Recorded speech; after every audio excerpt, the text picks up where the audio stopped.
NASA's Jet Propulsion Laboratory presents the Von Karman Lecture, a series of talks by scientists and engineers who are exploring our planet, our solar system, and all that lies beyond.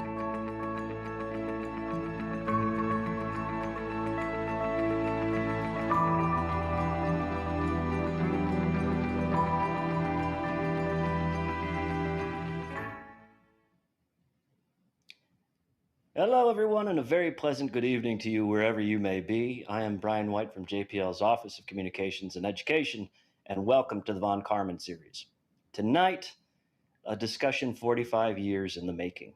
In 1977, the twin Voyager spacecraft left planet Earth to meet a solar system alignment that only occurs every 176 years, and in doing so, taught us more about our universe than we could have ever imagined. Over these generations, an incredible team of engineers and scientists have guided and cared for these spacecraft, keeping them operational through planetary encounters, the heliopause, and interstellar space. Voyager has captured our imagination, it's expanded our understanding of the universe, and inspired us to push beyond the limits of what was once thought possible. I'd like to introduce our questions co-host tonight, media relations specialist here at JPL. Please welcome Calla Cofield. Thanks, Brian. And everyone watching, remember that this is your space program. We want you to be involved in the conversation tonight. So if you're watching on YouTube, Facebook Live, or LinkedIn, ask questions in the chat box, and our social media team will bring in as many as we can during our talk tonight. If you do not see the chat box, just refresh the page and it should be right there. Thank you very much, Calla. We're looking forward to that Q&A tonight. Tonight, we're joined by JPL's Director for the Interplanetary Network Directorate, the home organization of NASA's Deep Space Network and multi-mission ground system and services programs. She has over 35 years of experience in spacecraft operations, serving in project manager roles. She has worked in the mission planning and uplink operations on the Cassini mission to Saturn, the Mars Observer Project, and Voyager 2's flyby of Uranus and Neptune. She is the recipient of a NASA Exceptional Service Medal, NASA Public Service Medal, NASA Silver Achievement Medal, and NASA Outstanding Leadership Medal. She is the project manager for the Voyager Interstellar mission, a role she has had since 2010. Please welcome Suzanne Dodd. Hi, Suzanne. Hi, Brian. How are you tonight? I'm fantastic. I love this spacecraft. Let's get started with let's get started with how you got here. How'd you get involved with Voyager? Wow. Well, Voyager was the beginning of my career. It's really fun to look back on it. Fun and a little bit scary to know how long I've been working, but no, I started working on Voyager right out of college in 1984. I actually started working a month ahead of my graduation, and I joined the project before the Uranus encounter, and I stayed on through the Neptune encounter. I was not on at launch, and I was not involved with the Jupiter or Saturn flybys, but I came in. There was a 5-year gap between Saturn and Uranus, and so the staffing went down, but then it came back up, and I was on that wave of people that came in to catch the last two planets of the flyby. We've talked about this in our kind of planning preparation for this talk about that time in between, but also by the time we'd visited Jupiter and Saturn, there was an aspirational nature about this mission. There is kind of a long-term joyful goal about this. I think Voyager is really 1970s, mid-70s technology. The heritage is based on Viking heritage and design, and the one you mentioned it in your intro, that Voyager was launched at this very unique opportunity to be able to get to all the outer planets of our solar system, all Jupiter, Saturn, Uranus, and Neptune. So, and then it would continue on out, as we know now today, not certainly when we launched it, but as we know now today, it actually would cross into interstellar space. So the aspiration is how can we build this spacecraft to make that decades-long journey, and what can we put on it to represent us, to represent the Earth? And if you go to image 21, one of the key things is, and this was done very late in the development of the mission, but the gold record got put onto the spacecraft. It represents a time capsule of us here on Earth, what we were feeling, the different cultures, the different music, the different sounds of the planet Earth. And it was stuck on Voyager, both Voyager spacecraft, and it was put on as a time capsule to be found sometime in the future by whatever beings might be out there. And that part of doing that was an aspiration. Let's take a piece of us here on Earth and send it out into interstellar space, which we've been very successful at doing. We talk about that aspirational nature, and we talk about 45 years later, and we're still talking about it. We're still communicating with it. But if we could jump back in time, what really was Voyager's original mission? You kind of hinted at it, but how did it start off? The original mission was only for 4 years. It was just to fly by. It was just to fly by Jupiter and Saturn, and that was its level 1 requirement that NASA had for it. But they knew if they were successful, they had a key target of one of the moons at Saturn, and if they knew they were successful with Voyager 1 flying by it, then they could send Voyager 2 on a slightly different trajectory, which would get out to Uranus and also out to Neptune. And that's exactly what happened. We were successful with Voyager 1 in getting all the science back that we wanted from Saturn. And so Voyager 2 was set on a different path that was able to acquire data from Uranus and Neptune. And think about it today, Uranus and Neptune were in flybys in 86 and 89. We have not sent a spacecraft back to those planets since then. There's hopes that we can do that in the next 10 to 15 years, but it's really amazing that Voyager was able to accomplish a flyby of 4 planets, but also that no one has sent a planet back there. We didn't know anything about Uranus or Neptune, what we would see, what we would experience, and everything that we know about that from a close flyby of the planet is Voyager data for those 2 planets in particular. Well, let's kind of keep talking about that a little bit, because the mission has changed, kind of even with those original things. It seemed like it was in the back of everybody's mind to keep going, but how has it kept changing over if you say 4 years and now 45, that's continuous change. Yeah, certainly. You can see it early on. I came on for the Uranus encounter, and since the mission was designed for Jupiter and Saturn, we had to make adjustments to account for both the longer distances between the planet and the Earth, the communication distances.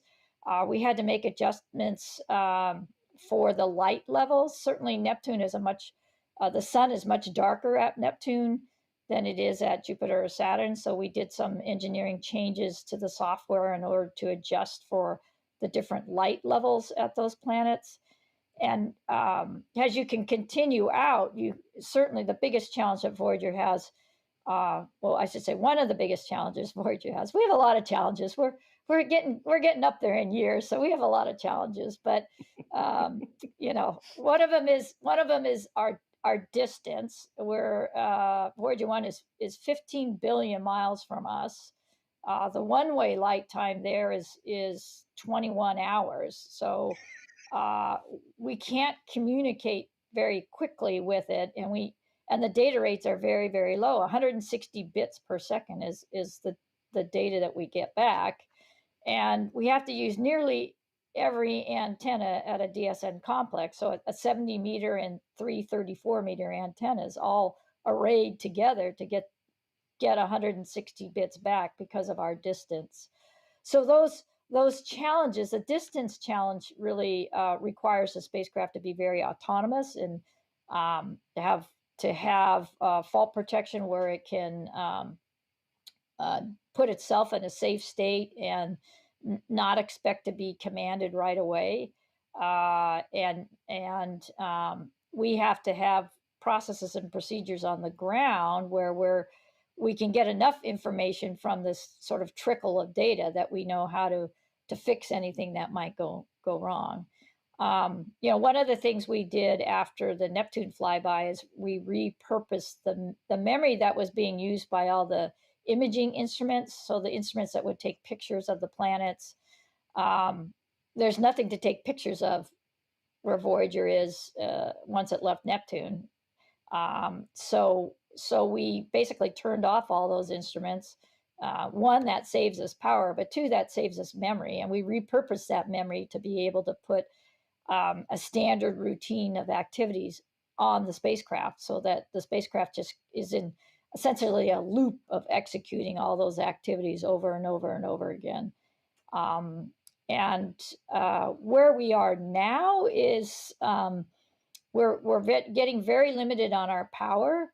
So we've been turning off backup systems and doing some power management that involves only having certain systems, alternating systems on and off with each other, so they're not both on at the same time, taking too much power.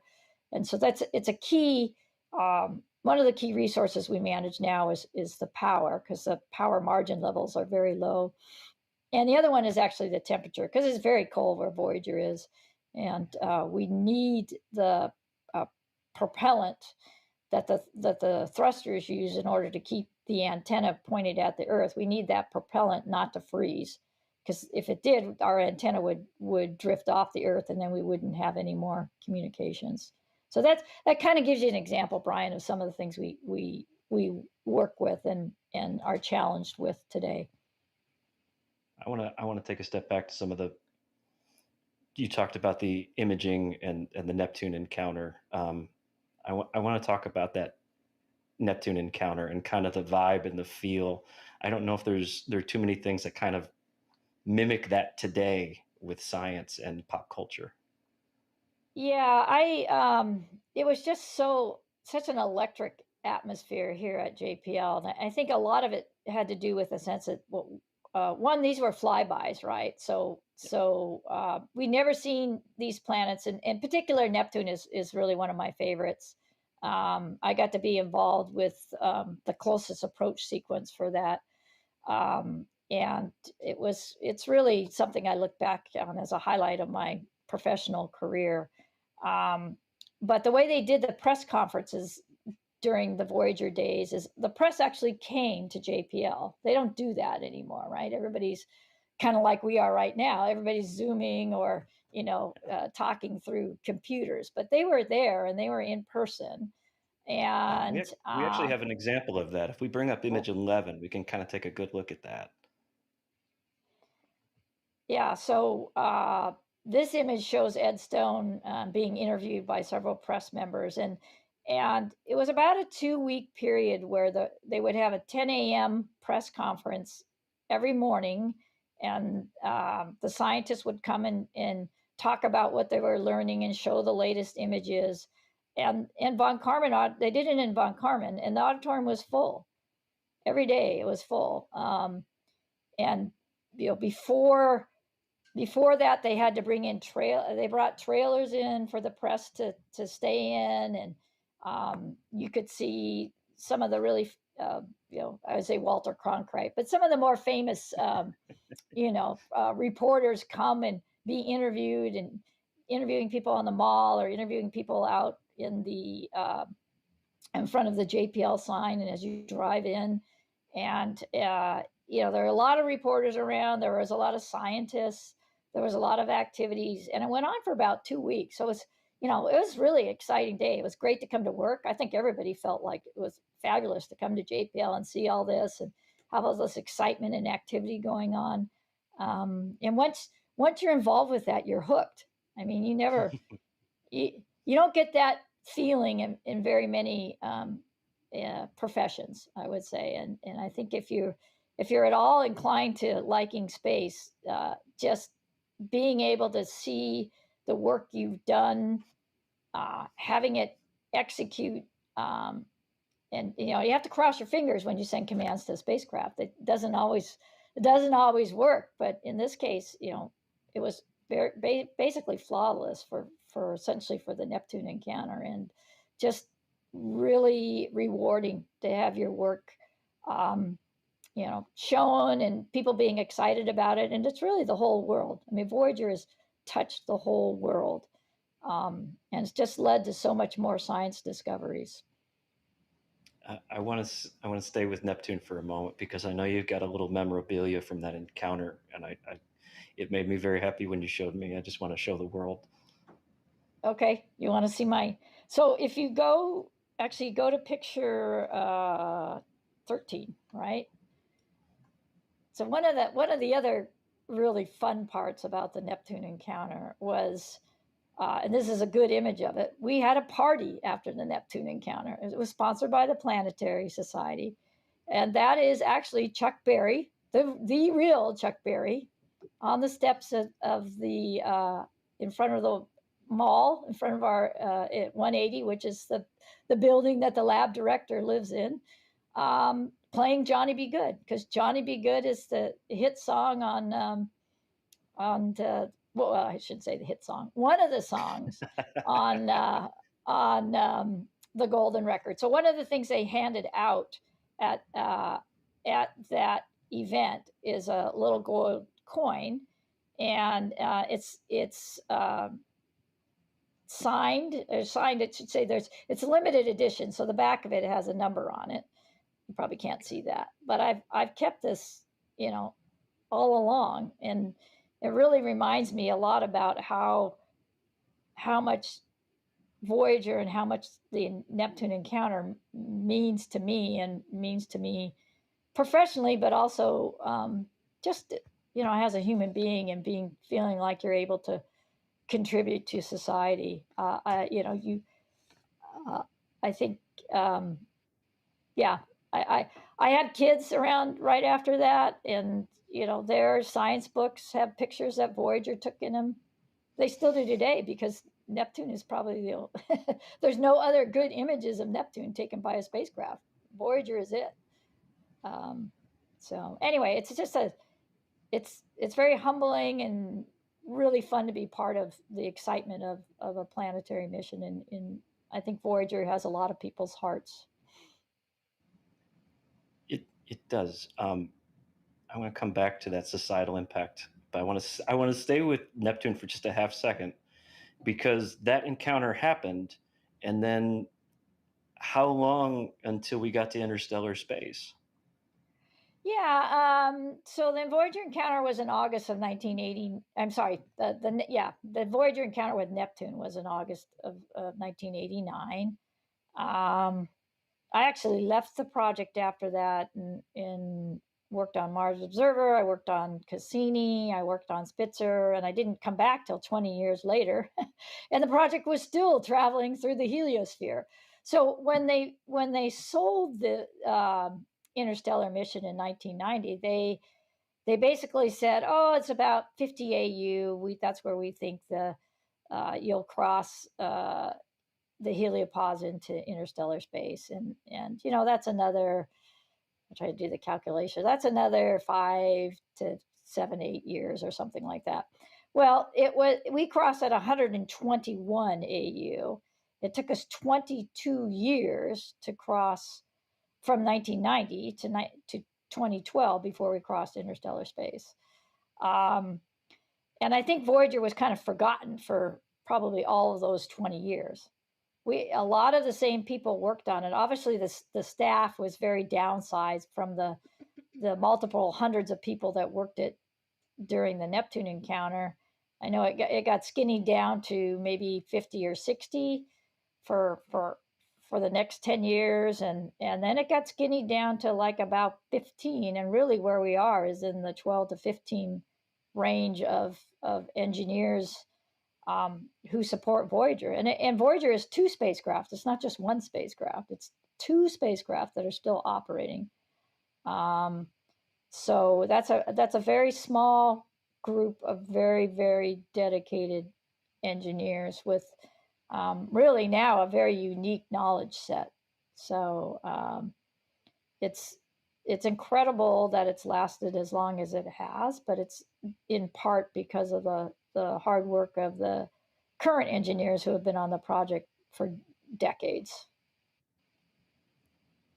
So let's talk about what that is today. How do you, with that decades of knowledge, what is a general day in the life of the Voyager team right now? Well, we have a daily status meeting, which I think the project has done from day one. Most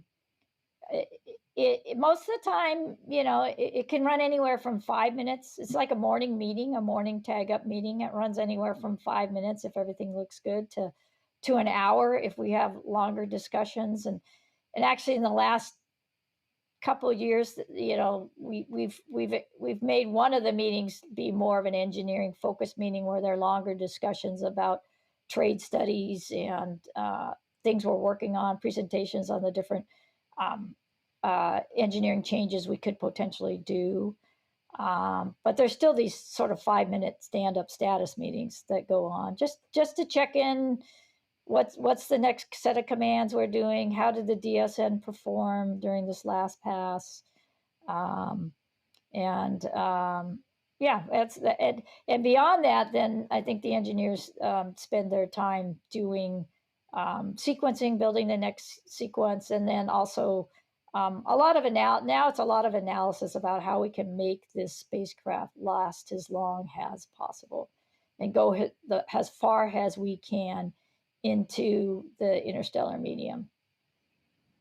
Well, and as you've talked about with me before, that it's also sending back still great science information. It's still very much an alive mission in that sense too. Right. I mean, we don't fly spacecraft just to fly spacecraft. Yeah. Some people probably wish we did, but that's not why NASA does that. We fly spacecraft to get science data back. So as Voyager traveled away from Neptune, it got further and further away from the sun, and eventually in 2012 it crossed the heliopause. Now the heliopause is where the effects of the charged particles from our sun stop, and we start sensing charged particles from interstellar space. And interstellar space is really the gas and dust that's left over from exploded stars and all the creation that's going on out there beyond our little cocoon of the sun. So Voyager has taken data really since the Earth, but all the way out to where it is now, 15 billion miles away. It's taken data on how these charged particles change, first within our heliosphere, and now as we go further and further away from our heliosphere. How does the magnetic field of the sun interact with interstellar space? What's the difference in the energy levels of these charged particles? How many are there? And all of those questions that Voyager's answering impact sort of the shape of our heliosphere. Traditionally, the heliosphere has been viewed as basically like an ellipse or a comet shape, where the sun is at one end and the interstellar wind is blowing out the other direction. But with Voyager's information, we can take that data and make a model where it's much rounder. And there's also a model where it's more like a croissant. It kind of has 2 tails instead of 1. So all of those things are possible.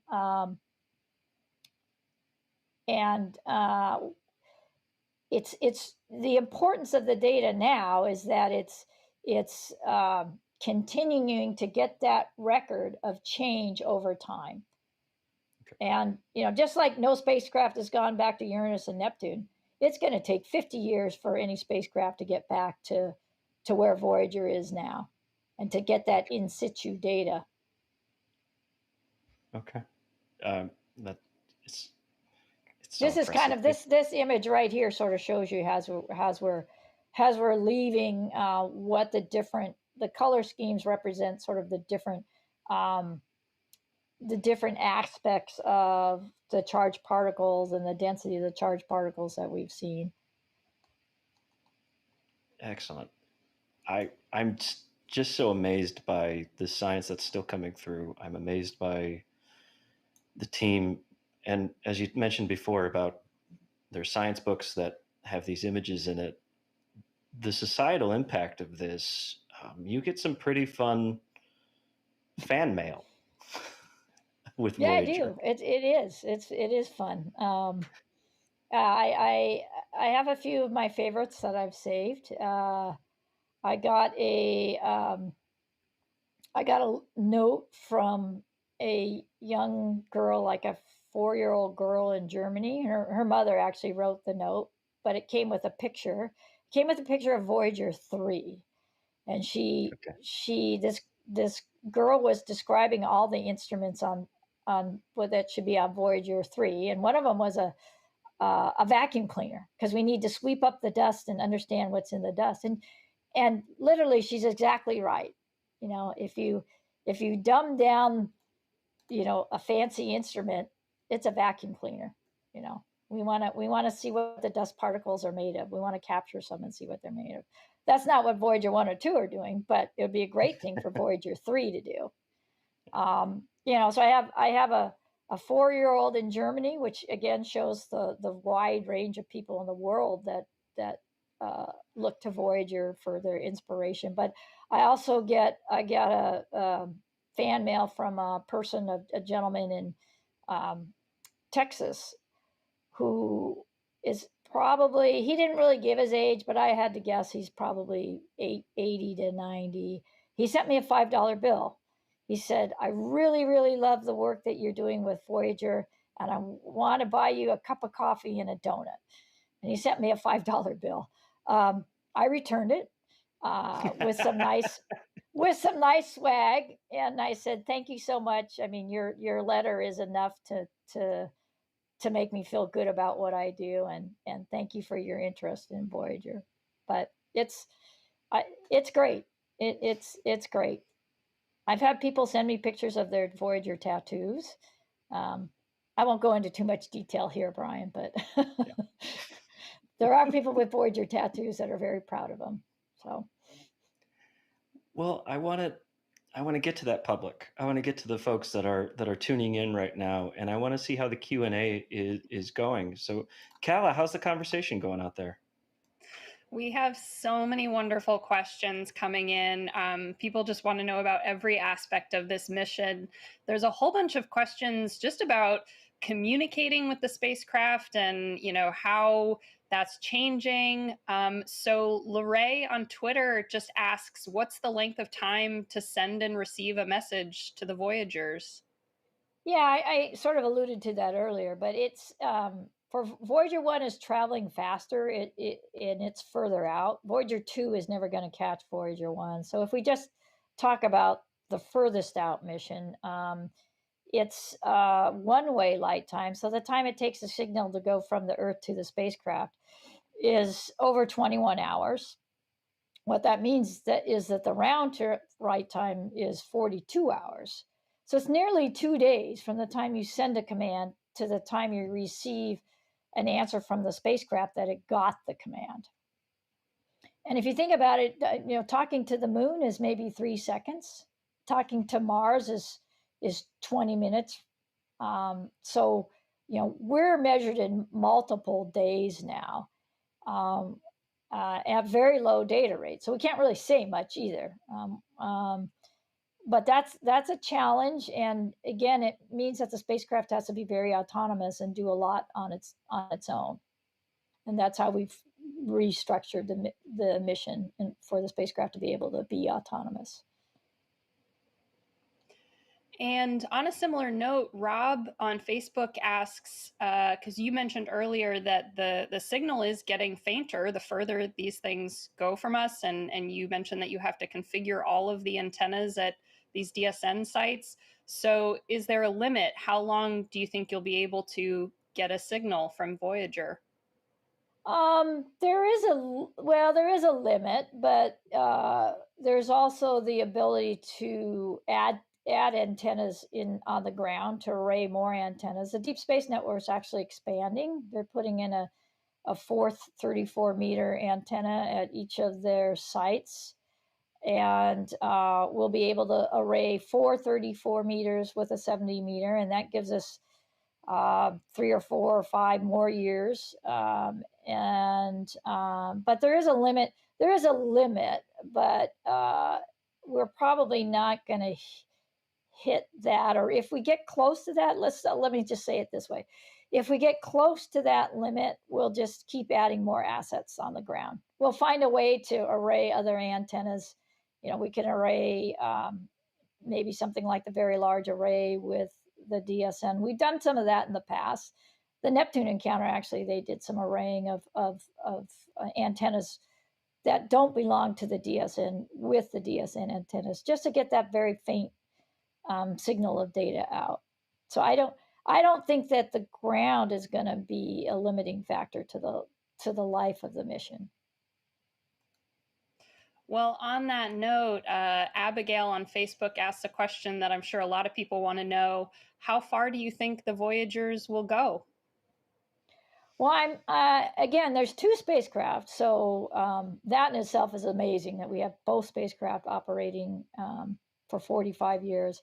I certainly think we can get to 50 years with probably with both spacecraft, and we're really pushing. I would call it a stretch goal. That's management speak, right? A stretch goal is to get Voyager 1 to 200 astronomical units, and that would be 2035. And that's going to take a lot of luck and good fortune and good engineering, but it's possible. Nobody would have thought that Voyager would last for 45 years. So what's another 15 years, right? So it certainly is possible, but we'll definitely make it to the 50th anniversary and come back and do another show. So. All right. I have an interesting question here from Daniel on Twitter who says, why can't Detroit get this kind of mileage? So I guess I would maybe translate that as like, how do you build a vehicle that lasts 45 years and 14 billion miles? Okay, so I think if you bring up image 3, it's probably the best picture of the spacecraft, maybe. But there's a book called Voyager Tales, and it was written after the Neptune flyby, where it did firsthand accounts of the people that worked on the project and people who worked at JPL, just kind of in their own words what they thought of the project. And when you read that, you read multiple times where people would they knew the mission was supposed to be 4 years, but if they had the opportunity to do anything that would make it last longer, to get it to Uranus, to get it to Neptune, they would do that in the process of building the spacecraft. So they would put in higher rated parts. They would put extra shielding or do extra testing just to make the spacecraft as robust as possible. And I think that points to the whole development team and engineering team at the time wanting to make this project a success and wanting to get it at least get it out past Neptune. I'm not sure that anybody thought it would get into interstellar space, and certainly not 45 years worth of lasting. But I think there was a real sense that we want to make this spacecraft as robust as possible, and we're going to do everything we can to do it. And that was from the lowest level engineer up to the project manager. And, all right. And I can't speak to cars, so. I won't make you. A question that multiple people have, including Randy on Facebook, is what's the most surprising thing that Voyager has seen or done?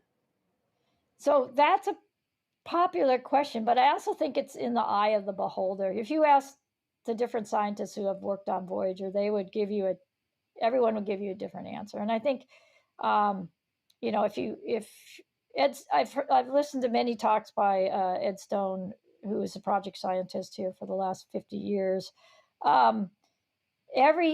Voyager,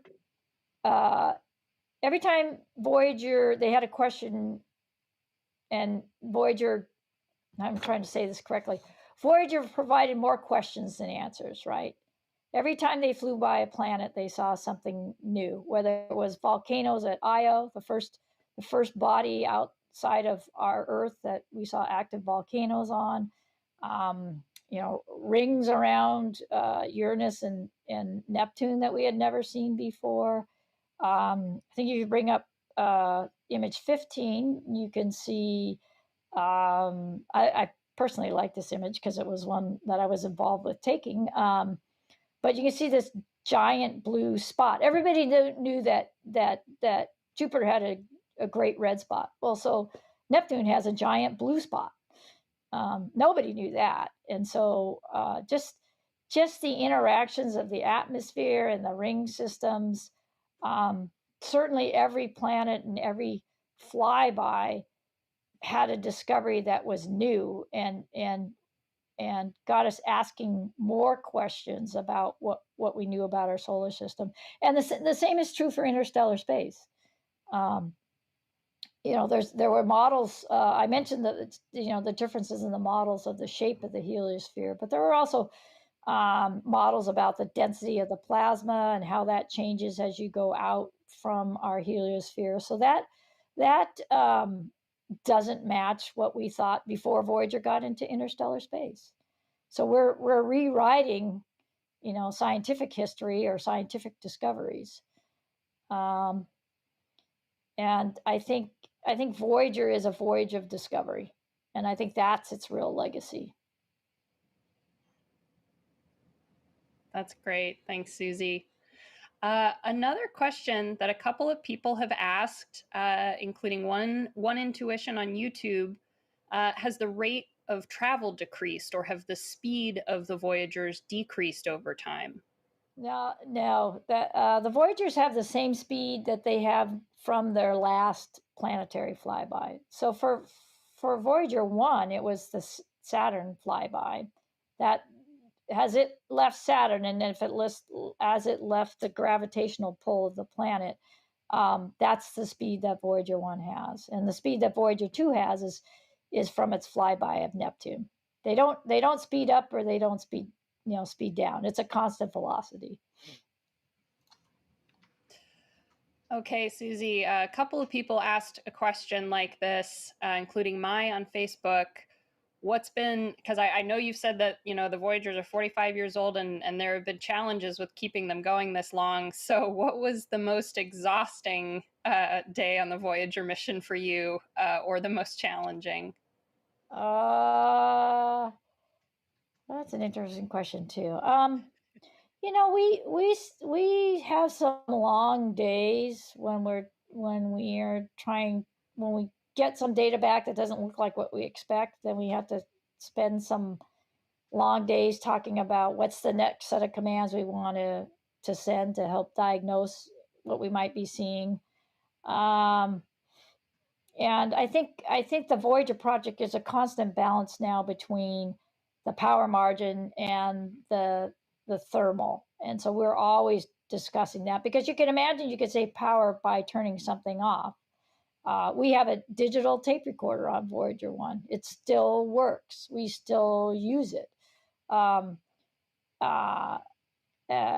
we could turn it off to save power, but we wouldn't want to do that because it's also a heater. It's like a light bulb a little bit. You know, if you turn your lights off, your house gets cold. You can use your light bulbs as heaters. So we use certain parts of the spacecraft to keep those propellant lines warm. So we don't turn that off all the way, because we want the warmth that's coming from the electronics to keep the propellant lines going. So there's a balance, and I think that's been an ongoing engineering task that we've been working on to balance for 6 or 7 years now.